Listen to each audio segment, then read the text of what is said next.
با درود و عصر بخیر خدمت شما سوار آموزان عزیز. Lektion 79 100 Top 100 Deutsche Verben. رسیدیم به 44مین فعل. Lernen. Lernten میشه گذشته ساده. Ich lerne Deutsch. Ich habe früher قبلا. خب ich habe früher Englisch gelernt. خب بچه بگید 2 سال پیش من آلمانی یاد گرفتم. بگید 2 سال پیش چی میشه؟ میشه فور. بعد دو هم که میشه 2 سالش رو شما بگید بچه ها. یا بگید غن. بله چرا این اومد اینجا؟ چون یا میشه داس یا، این ای هم که میشه جمعشون این داتیویه. خب دیگه شما بقیه شو دیگه من همه نباید بنویسم دیگه. مثلا من از شما میپرسم wo hast du Deutsch gelernt? wann hast du Deutsch gelernt? wie چطوری hast du Deutsch gelernt؟ کجا؟ کی؟ چطوری؟ اینا رو باید خودتون بسازید. من فقط فعل‌ها رو در سطح آینس رو معرفی میکنم. bestehen یعنی پاس کردن.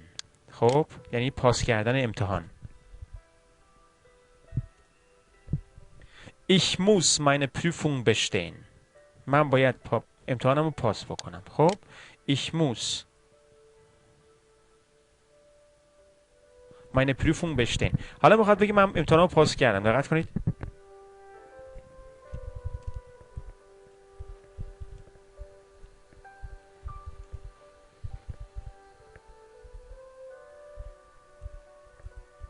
من امتحانم رو پاس کردم. ich hab نوشتم. میتونید بگید ich habe، ولی ننویسید ich hab، غلطه ها. تو گفتار میتونید بگید ich hab. خب ich habe meine Prüfung bestanden. درست شد؟ اما وقتی که میگید میخواید وقتی با حرف اضافه aus به کار ببرید، دیگه معنی پاس کردن نمیده دوستان، به معنی تشکیل شدن میده، ترکیب شدن. مثلا unser Buch کتاب ما تشکیل میشه از 3 Teilen یا 3 Folgen. Folgen هم میتونید بگید. از 5 بخش تشکیل شده. خب نقطه یادمون نمیره. این هم از بشتن که 2 معنی مهمش رو براتون گفتم. باز ببین شاید دفعه 15 16 باشه میگم سراغ واژه‌نامه نرید، علت داره. همین بشتن معنی دیگه هم داره، با این میاد، با آف میاد. خب فرشتن یعنی درک کردن، گذشته ساده فرشتاندن. یه جمله ساده خیلی مصرف داره. Ich habe nicht verstanden. من نفهمیدم. wiederholen Sie bitte. تکرار کنید. بچه‌ها wiederholen یعنی تکرار کردن. خب wiederholen یعنی تکرار کردن. خب من یه فعل مهمی دیگه میترسم بعدا یادم بره یه جزء این سطح نباشه حقیقتش. اینو میخوام بگم الان. هولن یعنی چی؟ فرضاً شما نشستید کنار راین، حالا اگر در آلمان یا در سوئیس هستید یا کنار رودخانه، اصلا یه جایی نشستید و میگید که اوکی ich hole schnell 2 Bier. این هولن یعنی بذار رنگش کنم بچه‌ها. یعنی چی؟ ببینید شما در زبان پارسی میگید بفرم 2 تا بیر بگیرم بیارم. اینی که برید بیر رو بخرید یعنی کافن کنید، برش دارید بیارید، این میشه هولن. دقت کردی؟ هولن میشه رفتن و گرفتن و آوردن. اما از توی حالا بحثیت باز نمی‌کنیم. خب پس اینجا هولشنل 2 بیا. خیلی خوب.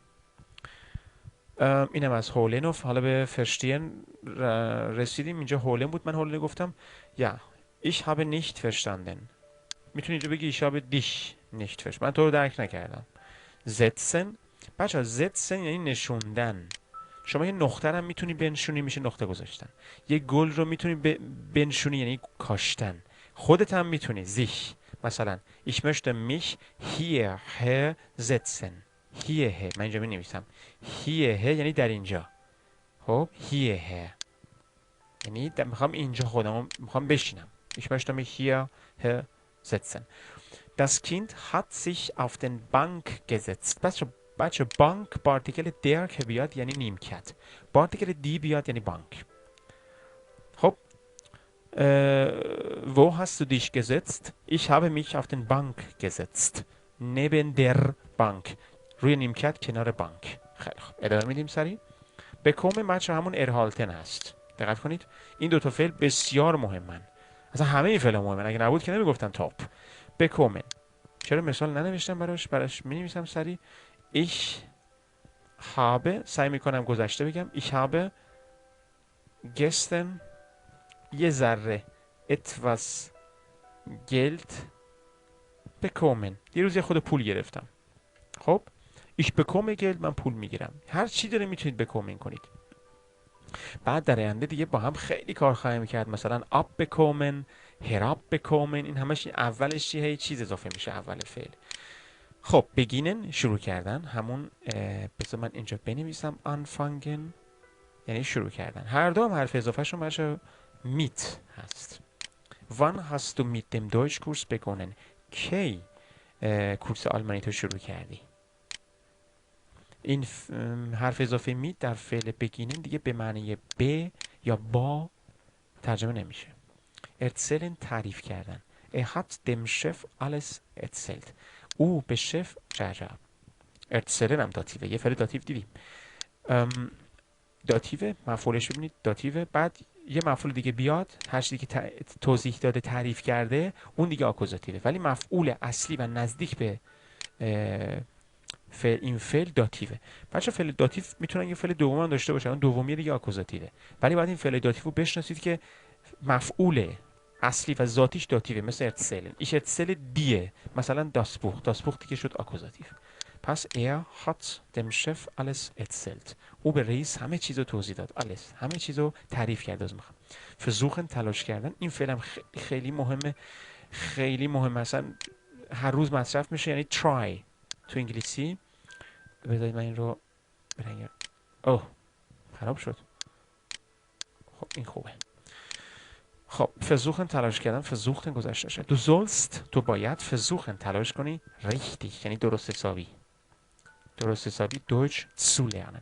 یه دوتونه brauchen گفتم بعد از فعل دوم اگه بیاد zu میگیره باشه. versuchen هم اینه. تقریبا یه 10-15 تا فعله، شاید کمتر ولی چند تا. بعد چند تا عبارت هم هست که بعد از اینها فعل دوم ما تو میگیره. تو الان براوخن و فزوخن رو شناختید، خیلی عالیه و شما متوجه شدید که چه عجب در آلمانی فعل هایی هست که فعل بعدیش تو میده. در پارسی هم معنی نداره. البته من قراره پارسی هم درس بدم، اونجا دیگه اینا رو توضیح میدم، ولی شما هم فقط بدونید که به این شکل هست. خب تو باید تلاش کنی که درست حسابی آلمانی یاد بگیری. schreiben نوشتن، schreiben گذشته سادهشه، استفادهش کمه، ما میگیم geschrieben. نکته اینه که این فعل های ساده برای نوشتاری به کار میره و تو روزنامه، ولی من میخوام چشتون آشنا بشه. در گفتمان بیشتر گذشته پارتیسیپ پرفکت استفاده کنید بچه‌ها. ich wollte بچه حالش چی میشه؟ میشه wollen ها. بعد با ich که بیاد میشه چی؟ ich will. خب ich wollte gestern einen Brief schreiben. من دیروز میخواستم یه نامه بنویسم. وقتی فعل وجهی یا کمکی شما گذشته میشه دیگه مصدر شما تکون نمیخوره، نمیشه geschrieben. خب hast du deinen Brief geschrieben؟ nein ich habe noch nicht یعنی هنوز ننوشتم. noch nicht میشه هنوز نه. ich habe ihn، چرا این نوشتم؟ یعنی همون نامه آرتیکلش der هست، میشه den Brief. خواستم ضمیرش رو بیارم. ich habe ihn noch nicht یعنی هنوز ننوشتم. noch nicht geschrieben. خب noch nicht خیلی مهمه. اینم noch nicht. خیلی خوب. دقت بفرمایید laufen یعنی دویدن. بچه laufen در سوئیس یعنی راه رفتن. خب laufen یعنی در دویدن. ما داریم آلمانی هوخ یاد میگیریم. liefen. dann musst du bis Zürich laufen. بعد تو بایستی بعد حالا یه اتفاقی افتاده، این داره ادامه میده بحثو، میگه که بعد بایستی تو تا زوریخ بدوی. Ich laufe jeden Tag. من هر روز میدوام. jeden Tag. حالا من jeden Tag رو ور میدارم، میگم ich laufe täglich 2 Minuten. من روزانه 2 دقیقه میدوام. ندو اونم ندو، خسته میشی. خب erklären یعنی شرح دادن، خب تفسیر کردن، توضیح دادن. kannst du diese Grammatik erklären؟ میتونی قواعد و قاعده رو توضیح بدی؟ ja natürlich. ja gern. Das habe ich dir doch gestern erklärt. من رو به تو پس erklären هم مثل erzählen چی بچه؟ داتیوه. doch تاکید میگم من دیروز به توضیح ندادم. Das habe ich dir doch gestern erklärt. sitzen بچه با sitzen فرق میکنه ها. خب sitzen اولا گذشته یه چیزش میشد چی؟ setzten میشد، بعد گذشته میشد gesetzen gesetzt از میخوام آره gesetzt. خب میبینید setzen setzten gesetzt، ولی این میشه sitzen saßen و گذشته چیزش هم میشه gesessen. منی که اینجا نوشتم اینو خب خسته آدم میشه اشتباه مینویسه دیگه، شما ببخشید.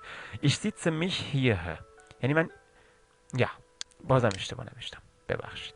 ich sitze hier یعنی من اینجا نشستم. خب این زتسن میشه نشوندن، با ضمیر نکاسی میاد. این زیتسه میشه من نشستم اینجا. wo bist du موری؟ ich sitze hier komm mal، من اینجا نشستم بیا. ها ich bin da gesessen، من اونجا نشسته بودم. ببین نه اینکه میخواستم بشینم، نشسته بودم. موقعیت رو لو میده. این فعل بچه حواستون جمع باشه. با هم خانواده این فعل بگید زیتسنو. انواع دیگه بودن بگید لیگن، اینم بودنه منتها حالتش چیه؟ بگید دراز کشیده.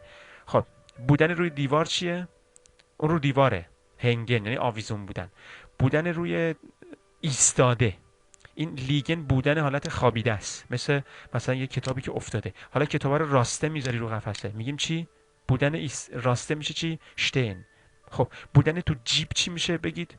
مثلا بودن چربی تو گوشت رو میگن چی؟ شتکن. بازم بودن داریم. من مثلا تو خیابونم بگید میشه چی؟ زاین ich bin. بازم بودن داریم بچه ها، حقیقتش شوخی نمی کنم بازم داریم، ولی شما فعلا همین ها رو در این سطح لازمه. آینسیا اینا رو باید بدونه.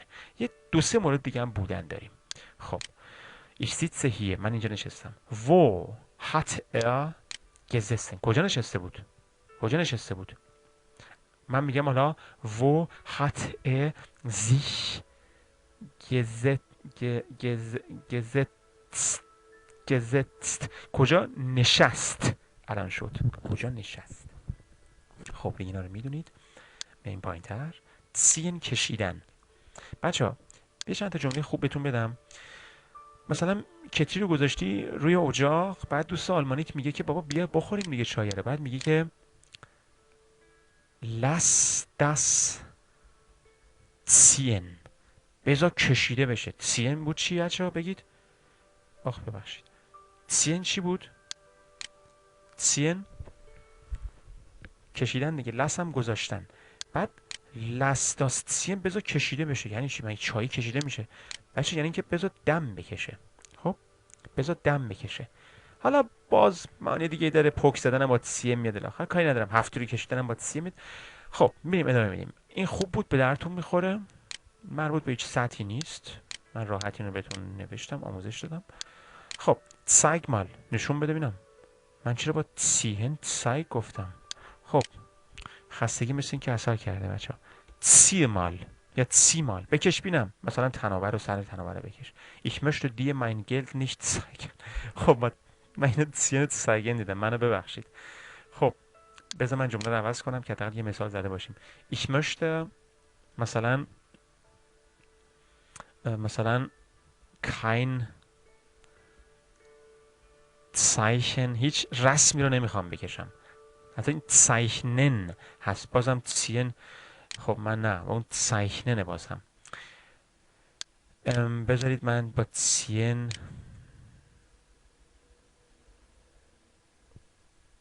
kannst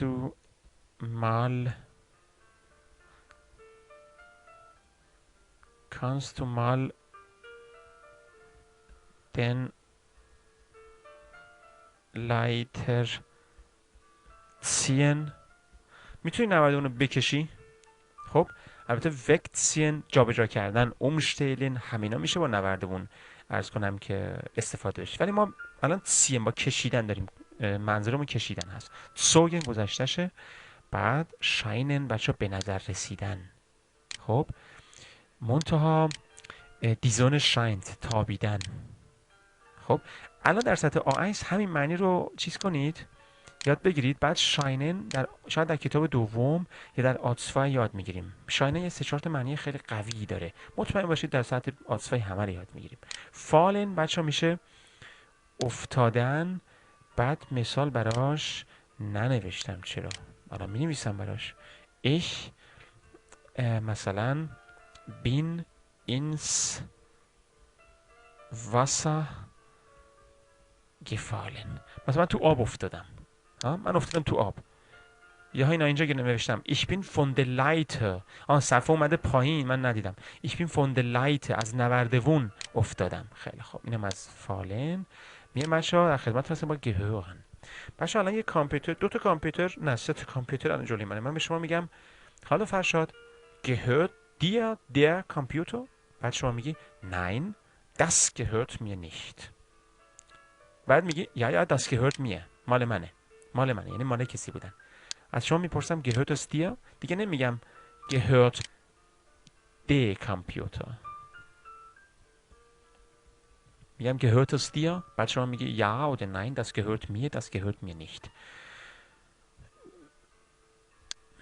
Nein, das Buch gehört meiner Schwester. gehören باشه داتیوه ها. خب meiner Schwester, meinem Bruder. خیلی خوب بیایم پایین تر. treffen بچه ها یعنی ملاقات کردن. معنی دیگه هم داره. الان ملاقات کردن یاد میگیریم. ich habe ihn یعنی مرده رو am Bahnhof getroffen. در ایستگاه قطار دیدمش ملاقات کردم. ich treffe ihn من میبینمش میتونید بگید den Mann یا دوستتون بگید اصلا ich treffe مثلا موری. من موری رو میبینم. خب fast jeden Tag تقریبا هر روز. آرتیکل رو براتون نوشتم اینجا. خب اینجا براتون خیلی کوتاه بچه ببینید ضمیرهای انعکاسی رو نوشتم. اینها آکوزاتیویاش. این ضمیر انعکاسی داتیوی، مفعولای داتیوی، اینم مفعولای آکوزاتیوی. خب یه مثال دیگه مونم بگم و تمام. suchen such mal im Zimmer میگه تو اتاق نگاه کن بگرد. suchen میشه گشتن. ich suche meinen Schlüssel من دنبال کلیدمم. ich habe viel gesucht من خیلی گشتم. اما ich habe ihn اینه چیه؟ آرتیکل شلوسل مگه در نیست؟ میشه دن دیگه. بعد زمینش میشه این دیگه. راسته این هاشش بچه ببینید این هاشش اینا اینجاست. ich habe ihn nicht gefunden پیداش نکردم. شب روزگارتون خوش. براتون روزهای خوبی رو آرزو دارم. تو درسای بعدی چوس allerseits. چاو هم میگن. ایتالیا میگن چاو. در سوئیس و آلمان هم میگن چاو. چاو